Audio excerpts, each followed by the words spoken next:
بسم الله الرحمن الرحيم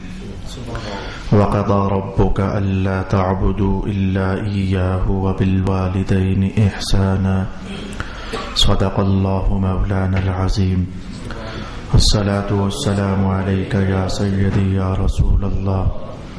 الصلاة والسلام عليك يا سيدي يا حبيب الله الصلاة والسلام عليك يا سيدي يا شفيع المذنبين وعلى آلك وأصحابك يا سيدي يا رحمة للعالمين.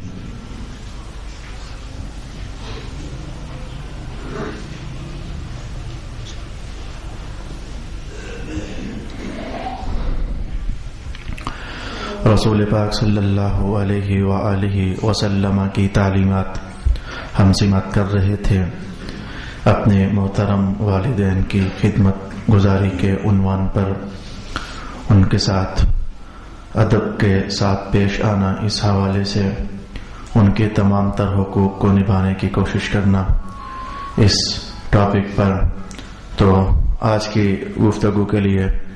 میں جو سب سے پہلی حدیث آپ کی خدمت میں بیان کرنا چاہوں گا، ضروری سمجھتا ہوں کہ اس سے پہلے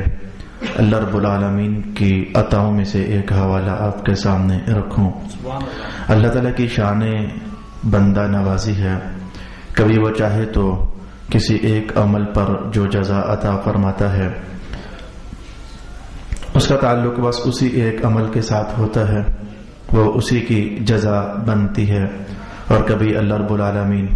جزا عطا فرمانا چاہے تو ایک رنگ کی جزا، پھر ساتھ ہی ایک اور طرح کی جزا، ساتھ ہی ایک اور طرح کی جزا، تو کئی طرح کی جزائیں اللہ تعالیٰ عطا فرما دیتا ہے. میں چاہوں گا کہ دونوں پر آپ کو ایک ایک مذہب کی مثال سامنے لاؤں. بھائی جس صاحب نے روزہ رکھا ہے تو رسول پاک علیہ السلام نے اس کے لیے جو جزائیں ارشاد فرمائی ہیں ان کا تعلق بس انہی باتوں کے ساتھ ہے کہ بندے کے گناہ معاف ہو جائیں گے، بندہ دوزخ سے دور ہو جائے گا. تو گناہ معاف ہونا یا دوزخ سے دور ہو جانا یا اللہ تعالیٰ کی طرف سے رحمت کا ملنا، یہ ملتی جلتی سی بات ہے کہ اللہ کی عطا ہو گئی، رحمت ہو گئی روزہ دار کے لیے، وہ گناہ معاف ہو گئے تو دوزخ سے بچ گیا. تو ایک ہی طرح کی جزا تھی جو آپ نے محسوس کی. تو میں اب مختلف انداز کی جزا آپ کے سامنے لانے لگا ہوں. مثلا رسول پاک علیہ الصلوۃ والسلام نے فرمایا کہ جو شخص مجھ پر ایک بار درود و سلام پڑھتا ہے تو اللہ اس کو ایک جزا یہ دیتا ہے کہ 10 بار خود رحمت نازل فرماتا ہے. ایک جزا اس کو یہ عطا فرما دیتا ہے کہ اس کے 10 گناہوں کو معاف کر دیتا ہے. ایک جزا اس کو یہ عطا فرماتا ہے کہ اس کے 10 دراجات بلند فرما دیتا ہے. پھر ایک یہ بھی تو جزا ہی ہے کہ خود سرکار دو عالم صلی اللہ علیہ وسلم اس کے کہے ہوئے سلام کا جواب بھی ارشاد فرما دیتے ہیں. تو اب یہ عمل ایک بار ہوا، ایک لائن پر مشتمل عمل تھا، لیکن آپ نے محسوس کیا کہ ادھر کی جزا بھی ملی، ادھر کی جزا بھی ملی، اس رنگ کی جزا بھی اسے میسر ہوئی. بہت سارے اعمال ایسے ہیں کہ جن پر اللہ کئی طرح کی جزائیں عطا فرما دیتا ہے. ان تمام تر اعمال میں سے ایک عمل ہمارا آج کا عنوان ہے. میری مراد ہے والدین کی خدمت گزاری اور ان کی اتباع، ان کی تابعداری، ان کے ساتھ حسن سلوک، ان کے حقوق کو نبھانا وغیرہ. تو گزشتہ نشستوں میں ہم نے یہ سنا کہ والدین کو پیار سے دیکھنے والا حجوں کا ثواب پاتا ہے، والدین کی خدمت گزاری کرنے والا جہادوں کا ثواب پاتا ہے، والدین کی خدمت کرنے والا ہجرت کا ثواب پاتا ہے. تو کیا یہ بات ہے کہ صرف ہجرت کا، یا پھر یہ بات ہے کہ صرف جہاد کا، یا پھر یہ بات ہے کہ صرف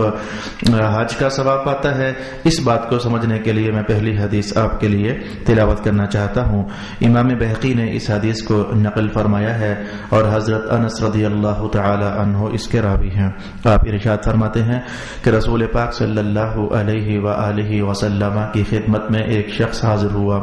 اور آ کر اس نے اظہار کیا کہ میرے حضور، میری خواہش ہے کہ میں جہاد کے لیے آپ کے حکم کے مطابق نکلوں، لیکن میرے پاس کچھ وسعت نہیں ہے اور میرے پاس کچھ گنجائش نہیں ہے. سورہ توبہ کے اندر یہ چیز ہم نے پائی ہے بالکل آخری مراحل میں اور آخری آیات میں کہ کچھ صحابہ ایسے تھے جو تبوک کے موقع پر خواہش رکھتے تھے، ان کی طلب تھی کہ رسول پاک علیہ الصلوۃ والسلام کے ساتھ جہاد کرنے کے لیے نکلیں، لیکن کسی کے پاس سواری نہیں تھی، کسی کے پاس اثاثہ جات نہیں تھے، کسی کے پاس راستے میں آنے جانے کے اخراجات نہیں تھے۔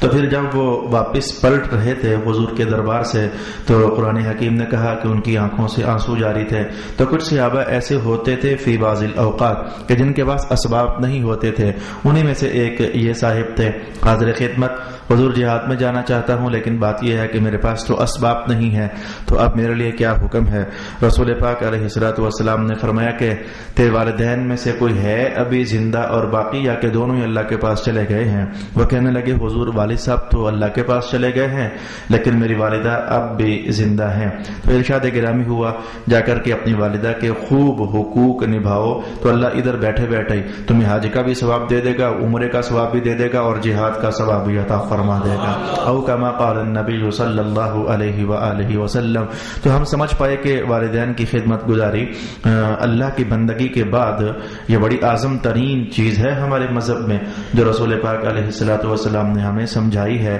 کہ ایک ایک پانی کے گلاس پر اللہ تعالیٰ، میں کہ پانی کا گلاس تو بہت بڑی شے ہے، بھر کر لانا پڑتا ہے، ٹوٹی کے پاس نیچے گلاس کو رکھنا پڑتا ہے یا فریج سے بوتل نکالنی پڑتی ہے، وہ تو اچھا خاصا پروسیس ہے۔ میں اس بات پر حیران ہوتا ہوں کہ یہ کیا، ماں سامنے بیٹھی ہے، بیٹا سامنے بیٹھا ہے، تو بس پلک بند کی اور پھر کھول لی تو دیکھ لیا، فرمایا اس پر بھی اللہ 2 حجوں کا ثواب عطا فرما دیتا ہے۔ لیکن دیکھنا محبت سے، جیسے کہ حدیث کے الفاظ ہیں من نظر الی والدیہ نظرۃ رحمت، تو یہ عجیب الشان عنوان ہے، سمجھ میں نہ آنے والا کہ آخر اس والدہ کے جسم میں کیا ہے، اس باپ کے وجود میں اللہ نے کیا رکھا ہے کہ صرف دیکھنے پر ہی عطائیں بندے کا حصہ اور مقدر بن رہی ہیں۔ رسول پاک علیہ الصلوۃ والسلام کے ایک صحابی ہیں، ان کا نام حضرت حارثہ ابن نعمان ہے رضی اللہ تعالی عنہ۔ رسول پاک علیہ الصلوۃ والسلام جب معراج کے سفر پر تھے تو پھر آپ جنت کا مشاہدہ فرما رہے تھے، تو آپ واپس تشریف لائے تو بہت سارے مشاہدات آپ نے کیے۔ کسی مشاہدے کی خبر آپ نے آتے ہی ارشاد فرما دی، کسی مشاہدے کی خبر زمانہ ڈال کر آپ نے ارشاد فرما دی، اور پھر ویسے بھی آپ جانتے ہیں کہ جنت میں معراج کے موقع پر تو حضور جو تشریف لے کر گئے ہی تھے، لیکن دیگر بہت ساری احادیث مبارکہ ایسی ہیں جن میں رسول پاک علیہ الصلوۃ والسلام کا روحانی معراج کا حوالہ قائم کیا گیا ہے کہ خواب میں یا نیند کی حالت میں بھی رسول اللہ علیہ السلام اللہ تعالیٰ کے دربار میں پہنچے ہیں، جنتوں کے مشاہدے کیے ہیں، حتیٰ کہ جاگتے ہوئے بھی کئی بار ایسا ہوا ہے، بلکہ حالت نماز میں بھی کئی بار ایسا ہوا ہے کہ رسول اللہ علیہ السلام نے نماز کی حالت میں جنت کا مشاہدہ بھی فرمایا ہے۔ اگر آپ کو خیال نہیں گزر رہا تو یاد کیجئے، میں یہ حدیث پاک آپ کو بیان کر چکا ہوں کہ جب حضور مصلی امامت پر تھے تو آج خلاف عادت تھوڑا سا آگے بڑھے تو آگے بڑھ کر کے تو پھر پیچھے ہٹ گئے، بس اتنا سا ہوا کچھ۔ تو رسول اللہ علیہ السلام نے جب سلام پھیرا تو صحابہ نے پوچھا تھا حضور یہ آج کچھ آگے جانا اور پیچھے آنا یہ کیا راز تھا؟ فرمایا کہ اللہ رب العالمین نے جنت کو میرے اتنا قریب کر دیا تھا کہ میرا دل ہوا کہ میں ابھی انگوروں کا ایک گچھا توڑ لوں، لیکن پھر میں نے اپنا ہاتھ کھینچ لیا۔ تو ایسا بھی ہوا کہ رسول پاک علیہ الصلوۃ والسلام نے جاگنے کی حالت میں جنت کے مشاہدات۔ الغرض اب یہ تو ہے کہ ایک حضور کے ایک مشاہدہ جنت کا حوالہ ہے، لیکن کس موقع کا ہے، کس تاریخ کا ہے، میرے پاس حدیث پاک میں لکھا ہوا نہیں ہے، اس لیے میں بیان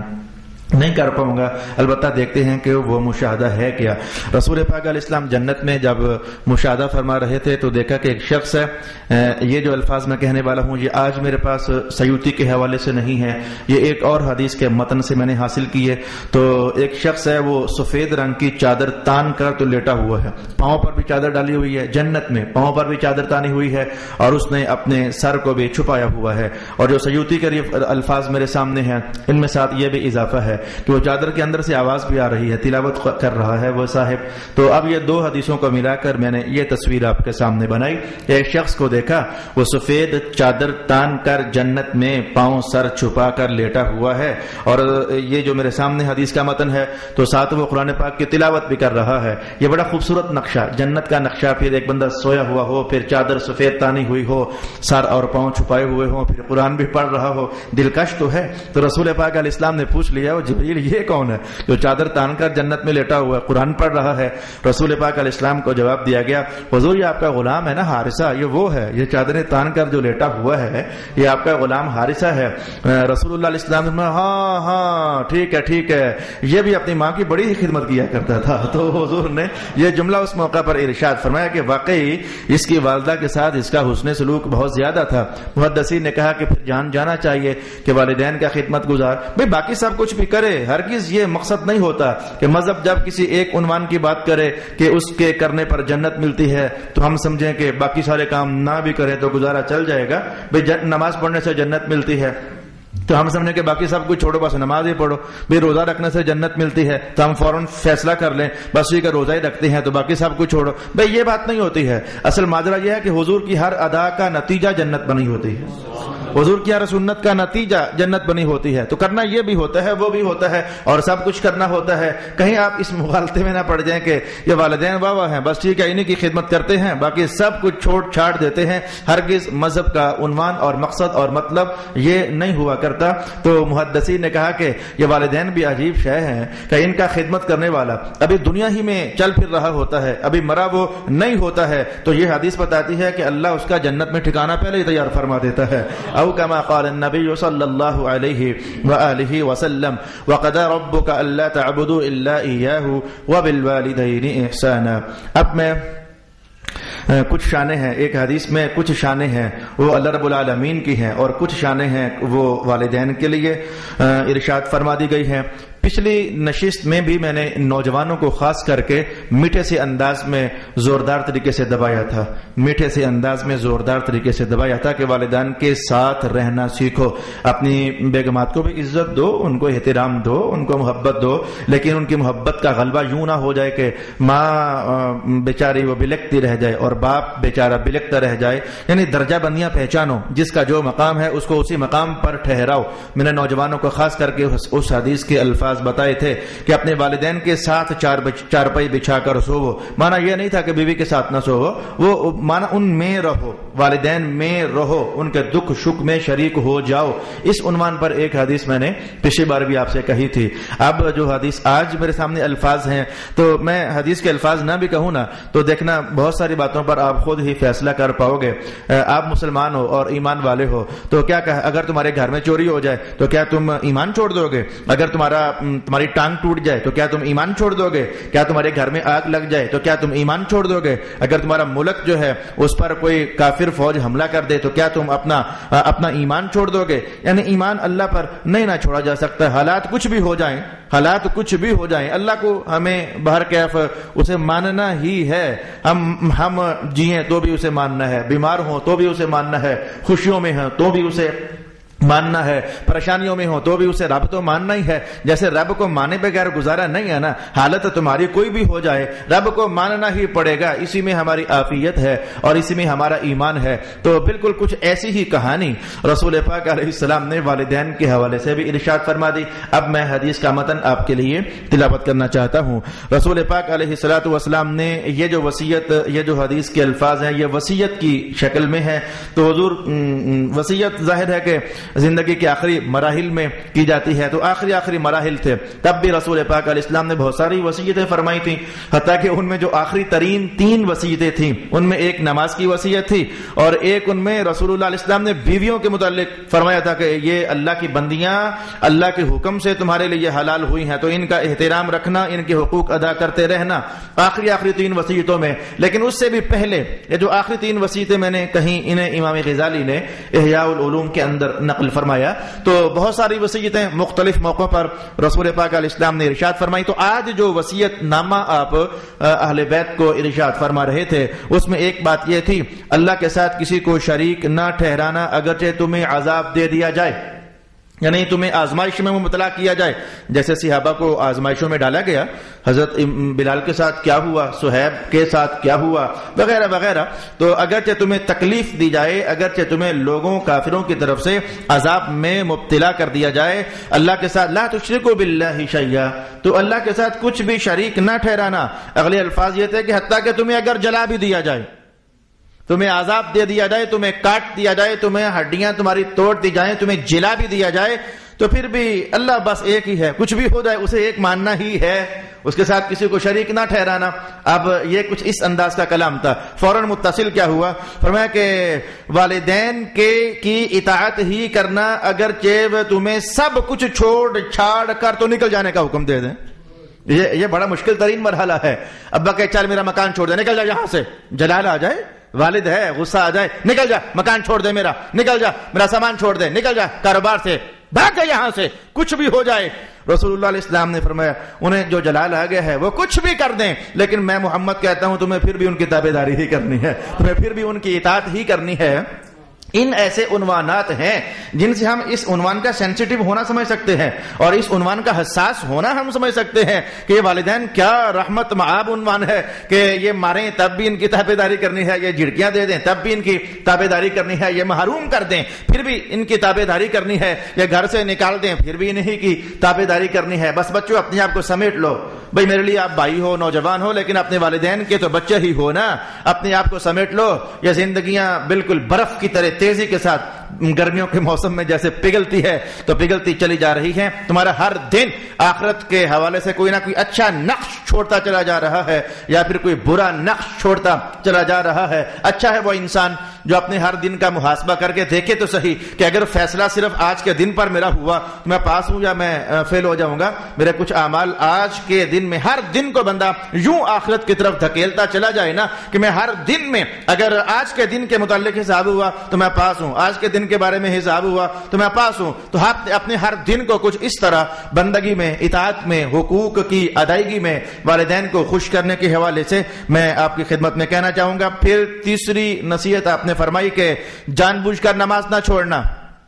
کیونکہ جو شخص بھی جان بوجھ کر نماز چھوڑ دیتا ہے تو اللہ تعالیٰ کا ذمہ پھر اس سے بری ہو جاتا ہے۔ پھر میں شراب سے بچنا،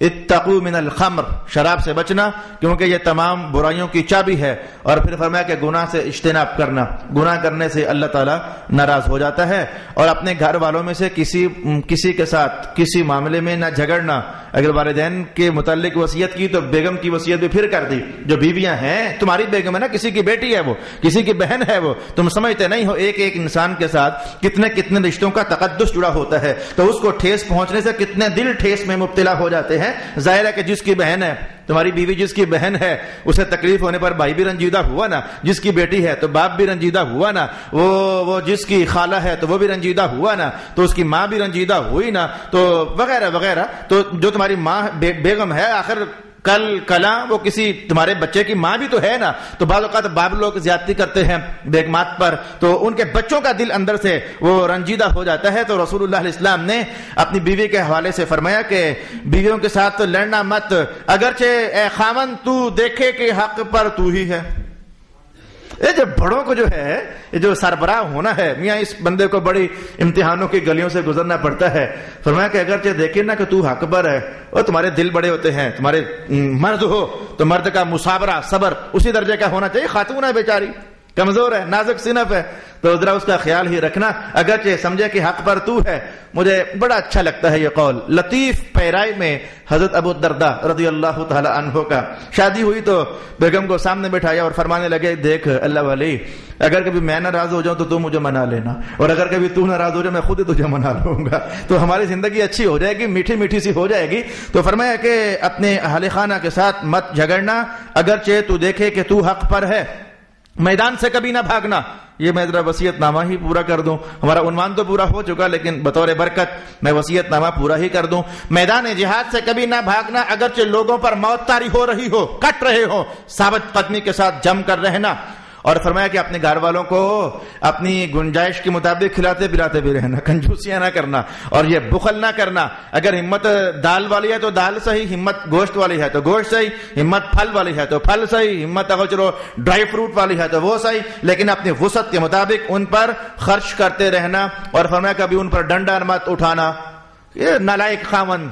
اگر اسے بے شرم کا ہوتا بھی کوئی حرج نہیں ہے، اتنی بڑی جھڑکی بھی اسے دے دی جائے تو کوئی حرج نہیں ہے کہ ڈنڈے اٹھا کر اب تو خیر گولیاں چل رہی ہیں، اب تو خیر خنجروں اور چھریوں سے کاٹا جا رہا ہے، قیامت کی نشانیاں تیزی کے ساتھ ظاہر ہوتی چلی جا رہی ہیں، لیکن ہمارا مذہب تو اتنا میٹھا ہے، اتنا رسیلا ہے، اتنا خوشبودار ہے، اتنا نرمیاں دینے والا ہے، میں کہ دیکھ اگر تو حق پر بھی ہے تو دبا جانا اپنے آپ کو، خیر ہے ایسے لڑنا نہ، تماشا مت بننا لوگوں کے سامنے، تماشا مت بن جانا، اور اپنے گھر والوں کے لیے کبھی ڈنڈا نہ اٹھانا، اور اللہ کی رضامندی کے لیے ذرا ان پر تخفیف ہی کرتے رہنا، تخفیف ہی کرتے رہنا، کوئی بات نہیں، اگر یہ اشارہ بہت گہرا اشارہ ہے، تخفیف کرتے رہنا، مانا یہ تھا کہ یہ چھوٹی چھوٹی باتوں پر ہنڈیا میں نمک زیادہ ہو گیا یا مرچیں زیادہ ہو گئی، روٹی ذرا ٹھنڈی ہو گئی، سالن ذرا گرم نہیں ہوا تو کھانا ذرا لیٹ ہو گیا، ان چھوٹے چھوٹے کپڑے استری نہیں ہوئے، جوتے پالش نہیں ہوئے، تو یار خود کر لو نا۔ رسول اللہ علیہ السلام نے کیا اپنی بکری نہیں باندھی ہے؟ کیا حضور نے اپنے جوتے مبارک کو خود ٹانکا نہیں لگایا ہے؟ کیا مصطفیٰ کریم علیہ السلام نے کیا خود مشک سے پانی بھر کر نہیں پیا ہے؟ کیا رسول اللہ علیہ السلام نے اپنے گھر کے امور خود بجا نہیں لائے ہیں؟ اگر لائے ہیں تو پھر اس جملے سے یہ اشارے سمجھیے نا کہ اللہ کی رضا کے لیے ان کے ساتھ تخفیف کا معاملہ کرو اور نرمی کا معاملہ کرو، ان چھوٹی چھوٹی باتوں پر کبھی غصے نہ ہوا کرو، لڑائی نہ کیا کرو کہ سالن صحیح نہیں پکا تو کتنا میٹھا کردار پاک ہے رسول اللہ علیہ السلام کا۔ خاتون جنت حضرت سیدہ عائشہ ارشاد فرماتی ہیں کھانا حضور کے سامنے میں رکھتی تو بس کبھی ایسا ہوتا کہ طبیعت کے مطابق ہوتا اور کبھی ایسا ہوتا کہ طبیعت کے مطابق نہ ہوتا، بس پھر نتیجہ یہ ہوتا کہ جس دن طبیعت کے مطابق ہوتا کھا لیتے اور جس دن طبیعت کے مطابق نہ ہوتا تو خاموشی سے بس لپیٹ دیتے اور کچھ بھی نہ کہتے کہ آج مزہ نہیں آیا تو آج ایسا نہیں ہوا تو آج ایسا نہیں ہوا۔ یہ آخری جملہ تھا رسول پاک علیہ الصلوۃ والسلام کا اس وصیت نامے سے جو میں نے آپ کے لیے بیان کیا۔ اب ذرا ڈراونے سے الفاظ بھی میرے پاس ہیں، میں اگلی حدیث تیزی سے آپ کے لیے تلاوت کرنے لگا ہوں۔ حضرت عبداللہ ابن سلام رضی اللہ تعالی عنہ ارشاد فرماتے ہیں کہ پچھلی بار ایک حدیث میں نے کہی تھی کہ جن کا تعلق تیرے والد کے ساتھ ہے، شاید کسی صاحب نے یہاں مجھ سے پوچھا پچھلے جمعے کے بعد کہ مرنے کے بعد ہم کیا کر سکتے ہیں، میں نے کہا ہاں جی مرنے کے بعد کیا کر سکتے ہیں، وہ 4 باتیں میں نے کہی تھی، ان میں سے ایک یہ تھی کہ والد کا جن سے تعلق تھا دوستی کا یا رشتے کا، جن سے تعلق تھا دوستی کا یا رشتے کا، تو والد کے دنیا سے جانے کے بعد ان تعلقات سے جب تک تو زندہ ہے تو جڑ کر رہنا، یا پھر جب تک وہ زندہ ہے تو جڑ کر رہنا۔ یہ رسول اللہ علیہ السلام نے مرنے کے بعد کے احکام میں سے بات ارشاد فرمائی، یہ سبق پچھلا ہے۔ لیکن اب سنیے، عبداللہ ابن سلام فرماتے ہیں کہ جس نے ایسا نہ کیا والد کے مرنے کے بعد دوستوں کو بھول گیا، والد کے دوستوں کو، بھئی بھولنے کا مطلب کیا ہے کہ پیار محبت سے آمنا سامنا ہو تو سلام کر لینا، بزرگوں السلام علیکم، کوئی عید کا موقع ہو تو گوشت تحفہ دے دینا یا ویسے کچھ تحفہ دے دینا، کبھی ٹائم نکال کر ان کے پاس تھوڑی دیر کے لیے بیٹھ جانا کہ ابا حضور یہاں آیا کرتے تھے، بس اتنا ہی ہوتا ہے، اور کیا ہوتا ہے، کوئی بہت زیادہ تو نہیں ہے۔ تو جس نے والد کے رشتوں کو کاٹ دیا ابا جان کے مرنے کے بعد، عبداللہ ابن سلام فرماتے ہیں کہ اللہ تعالیٰ جو تجھ پر نور نازل فرما رہا تھا نا، اللہ اس نور کو بجھا دے گا۔ والد کے ساتھ یہ جو مرنے کے بعد والا یہ رویہ ہے کہ ان کے تعلقات کو تو تعلقات سمجھے اور سلامت رکھنے کے لیے آتا جاتا رہے تو اللہ رب العالمین بندے کا نور بجھا دیتا ہے۔ میں اگلی حدیث کے الفاظ کہنے والا، رسول حضرت ابن عمر رضی اللہ تعالی عنہ ارشاد فرماتے ہیں کہ ایک دن رسول اللہ علیہ السلام نے کچھ بندوں کا حوالہ دیا، ان کا جنت سے کیا تعلق، یہ بھی تھا اور یہ بھی تھا اور یہ بھی تھا، تو اس کا جنت سے کیا تعلق؟ ایک تو آپ نے فرمایا کہ سر فہرست ان میں سے رسول اللہ علیہ السلام نے والدین کے نافرمان کو رکھا۔ میں جو بندہ والدین کا نافرمان ہے، لا يدخل الجنہ عاق للوالدین، جو بندہ والدین سے کٹ جانے والا ہے، نافرمانی کی روش پر چلنے والا ہے، اس کا جنت سے کیا کام؟ اور فرمایا کہ احسان جتلانے والا، المنان، جو کسی کے ساتھ نیکی کرے پھر یاد کراتا رہے، احسان جتلاتا رہے، مختلف نشستوں میں بیان کر کے اس کی عزت کے ساتھ کھیلتا رہے، احسان جتلانے والا، تو فرمایا اس کا بھی جنت سے کیا کام ہے؟ اور فرمایا کہ وہ بچہ جو کہ زنا سے پیدا ہوا، وہ ولد الزنا، جو زنا سے پیدا ہوا، اس کا جنت سے کیا کام؟ مجھے رک جانا چاہیے کہیں آپ مغالطے میں نہ رہیں، یہ ولد الزنا کے متعلق کی چند احکام ہیں جو شریعت میں ارشاد کیے گئے۔ غلط کاری سے کوئی بچہ پیدا ہو گیا تو امام اعظم ابو حنیفہ فرماتے ہیں اسے مصلی امامت پر کھڑا نہ کیا جائے، یہ ایک آپ کا فتویٰ ہے لیکن یہ سمجھنے کے لائق ہے۔ جیسے ابھی حدیث اس کا جنت سے کیا کام، بھئی جاننا چاہیے، اس کا تو گناہ نہیں ہے، گناہ تو کسی اور کا ہے، تو یہ تو ان کے گناہ کا نتیجہ ہے، اس بیچارے معصوم بچے کا کیا گناہ ہے کہ اس کے بارے میں یہ کہا گیا کہ یہ جنت میں نہیں جائے گا، یا پھر اس کے بارے میں یہ کہا گیا کہ یہ اسے مصلی امامت پر مت کھڑا ہونے دو، اور بھی ایسے بہت سارے احکام جاننا چاہیے کہ دیگر احادیث، روایات اور آثار صحابہ کو ملا کر کے تو میں نتیجہ جلدی سے آپ کے سامنے لانے لگا ہوں۔ امام اعظم فرماتے ہیں کہ جو ولد الزنا کو مصلی امامت پر نہ چڑھنے دو، تو وجہ یہ نہیں ہے کہ یہ زنا سے پیدا ہوا ہے، وجہ یہ ہے کہ چونکہ اس کا باپ باقاعدہ تو تھا نہیں، باقاعدہ باپ تو اس کے سر پر تھا نہیں، وہ تو آگے پیچھے بھاگ بھوگ گیا، تو اس کی تربیت نہیں ہو سکی، یہ مذہب پڑھ نہیں سکا، یہ تعلیم نہیں پا سکا، تو جاہل رہ گیا، تو مصلی پر چڑھے گا تو خرابیاں کرے گا، یہ وجہ بیان کی۔ وغیرہ قاضی ابو یوسف فرماتے ہیں، امام محمد خود فرماتے ہیں، امام اعظم ابو حنیفہ خود ارشاد فرماتے ہیں کہ بچہ اگر پیدا ہوا تھا زنا سے لیکن پڑھ لکھ گیا، عالم بن گیا، پیشوائے روزگار بن گیا، مقتدائے انسانہ بن گیا، تو ایسے کو مصلی امامت پر کھڑا کرنے میں روکنے سے کوئی وجہ نہیں ہے، یعنی یہ امامت کروا سکتا ہے۔ تو کچھ ایسی ہی بات یہ ہے، جو ولد الزنا ہے جنت میں نہیں جائے گا، بھئی وجہ یہ تھی کہ باپ سر پر نہیں تھا، پڑھا نہ سکا، نالائق رہ گیا، تعلیم نہ پا سکا، مذہب سے بیگانہ ہوا، گناہ کرتا رہا، بعض اوقات گناہ کرتے کرتے کہیں کفر تک ہی نہ پہنچ گیا ہو، تو اب ان حالات کی وجہ سے اس کا جنت سے کیا کام۔ باقی اگر کوئی ولد الزنا ہے، وہ کسی اچھے ہاتھ میں چڑھ گیا، پڑھ گیا، لکھ گیا، عالم بن گیا، سونا مسلمان ہو گیا، متقی ہو گیا، پرہیزگاری اس کے وجود میں آ گئی، تو یہ جنت میں جائے گا، یعنی یہ ایک مخصوص کیٹیگری تھی جس کی طرف رسول پاک علیہ الصلوۃ والسلام ارشاد فرما رہے تھے۔ اور فرمایا جو بندہ شراب پیتا ہے اس کا جنت سے کیا کام، شراب پینے والے کا جنت سے کیا کام، اور اپنے رحم کے رشتوں کو کاٹنے والا اس کا کیا کام ہے جنت سے۔ دور حاضر میں یہ گناہ جس کا آخر میں حوالہ آنے لگا ہے بڑھتا چلا جا رہا ہے، بڑھتا چلا جا رہا ہے۔ رات کے درس قرآن حکیم میں بھی ہم نے یاجوج اور ماجوج کی جہاں کہانی سمجھی تو آخری جملہ کچھ اسی طرز کا تھا، ڈرا دینے والا اور پریشانیوں میں سوچنے پر مجبور کر دینے والا۔ فرمایا کہ ایسا زمانہ بھی آنے والا ہے کہ لوگ اپنے ہی محرموں کے ساتھ گناہ کریں گے، یعنی جیسے سمجھنے کے لیے بھائی بہن کے ساتھ گناہ کر لے گا، یا پھر بیٹا ماں کے ساتھ گناہ کر لے گا، یا پھر باپ بیٹی کے ساتھ گناہ کر لے گا، یا پھر اپنی خالہ کے ساتھ گناہ ہو جائے گا، وغیرہ وغیرہ۔ تو رسول اللہ علیہ السلام نے فرمایا کہ جو ایسا ہے جو اپنی ماؤں بہنوں بیٹیوں کو بھی نہیں چھوڑتا ہے گناہ کرنے کے لیے، تو فرمایا کہ اس کا جنت سے کیا کام ہے، یعنی یہ بندہ بھی جنت میں داخل نہیں ہوگا۔ او کما قال رسول اللہ صلی اللہ علیہ وآلہ وسلم۔ پھر فرمایا کہ میں تو ایسا ہوں، حضور احمد، اصل میں یہ واقعہ پچھلا تھا، وہ جو حضرت جریج والی کہانی میں نے آپ کو بتائی تھی، وہ نماز کے لیے پڑھ رہے تھے تو ماں نے آواز ماری تھی، تو رسول اللہ نے ایک بار حوالہ دیا ان کا اور ایک بار حوالہ دیا اپنا۔ میں جریج تھا نا، ماں نے آواز ماری تو نماز میں ہی لگا رہا اور ماں کی آواز پر نہ گیا، یہ حدیث میں کہہ چکا ہوں آپ کو۔ حضور نے پہلے اتنا فرمایا کہ جریج تھا نا، وہ نہ گیا۔ تو ایک اور جملہ بھی ساتھ میں کہوں گا، ٹائم میرے پاس گنجائش ہے۔ وہ جریج عابد تھا، زاہد، عالم نہیں تھا، یہ بات غور سے سننے والے ہے۔ وہ عابد تھا لیکن عالم نہیں تھا، عبادت تھی لیکن علم نہیں تھا۔ تو حضور نے فرمایا کہ اگر وہ عالم ہوتا تو وہ نماز چھوڑ کر ماں کے پاس چلا جاتا، وہ عالم تھا نہیں نا، اس لیے تو مارا گیا۔ اس لیے ہمارے مذہب میں یہ بات ہے کہ بغیر علم کے عبادت کرنا، بعض اوقات بندہ پتہ نہیں کفر تک جا پہنچتا، پتہ نہیں ہوتا اسے کون سی عبادت کرنی کیسے ہے، علم ہوگا تو جان پائے گا نا۔ تو فرمایا اگر جریج عالم ہوتا نا، تھا وہ عابد، اگر فقیہ ہوتا اور عالم ہوتا تو ماں کی آواز پر چلا جاتا۔ پھر حضور میں اگر میں ہوتا، اللہ اپنا حوالہ رسول اللہ علیہ السلام نے قائم فرمایا۔ آپ نے اتنا نہ فرمایا کہ میں نماز پڑھتا ہوتا تو میری ماں جان آواز لگاتی، اتنا نہیں، اگر میں ہوتا نا، میں نماز پڑھ رہا ہوتا اور نماز بھی عشاء کی پڑھ رہا ہوتا اور میں سورۃ فاتحہ بھی پڑھ چکا ہوتا، اور میں ہوتا نا، میں نماز بھی پڑھ رہا ہوتا عشاء کی اور سورۃ فاتحہ بھی پڑھ چکا ہوتا، ایسے میں میری ماں کی میٹھی سی آواز آتی یا محمد، ایسے میں کہیں مجھے آواز آ جاتی نا یا محمد، تو رسول اللہ فرماتے ہیں میں نے فوراً کہنا تھا لبیک لبیک یا اماں لبیک، کیا بات ہے میری اماں جان، کیا بات ہے، تو میں فوراً اس طرف لپک جاتا۔ اب میں نے اس دن آپ سے کہا تھا کہ نفلی نماز میں تو جا سکتے ہیں لیکن فرض نماز میں نہیں جا سکتے۔ اب ہمارے سامنے لفظ ایسے آ گئے جس میں عشاء کی نماز کا حوالہ آ گیا،